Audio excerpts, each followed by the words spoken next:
2 రోజులుగా కురిసిన వడగళ్ల వర్షానికి జిల్లాలోని రైతులకు కన్నీళ్లు మిగిల్చాయి.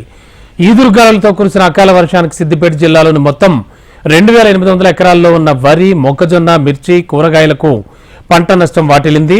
చిన్న కోడూరు మార్కెట్ యార్డులో నిల్వ ఉన్న పొద్దుతిరుగుడు ధాన్యం వర్షానికి తడిసి ముద్దయింది. బలమైన ఈదురుగాలులకు భారీ వృక్షాలు, విద్యుత్ స్తంభాలు నేలకొరిగాయి. వడగళ్ల వర్షానికి దెబ్బతిన్న పంటలను అధికారులు అంచనా వేసి ప్రభుత్వానికి నివేదిక ఇచ్చి ఆదుకోవాలని కోరుతున్నారు రైతులు.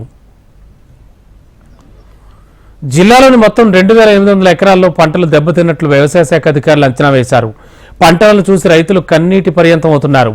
గత సంవత్సరం మార్చి, ఏప్రిల్ నెలల్లో కురిసిన వడగళ్ల వర్షానికి సుమారుగా 50,000 ఎకరాల్లో పంట నష్టం వాటిల్లింది. కేవలం 1100 ఎకరాలకు మాత్రమే పంట నష్టం కింద సహాయం అందింది. ఇక ఇప్పటికైనా తమను ఆదుకోవాలంటూ రైతులు కోరుతున్నారు. నిన్న వచ్చిన వడగళ్ల వాన వల్ల పంట మొత్తం నష్టమైపోయింది. ఈ పంటకు వానాకాలము ప్రతిసారి నష్టమే జరుగుతుంది. ఈసారి మాత్రం చాలా విపరీతమైన నష్టం అయిపోయింది. నిన్న వడగళ్ల వాన వల్ల మొత్తం మక్కంతా నీళ్ళ రాలిపోయింది. వరి మొత్తం పొట్టారాలి నీళ్ళ రాలిపోయింది.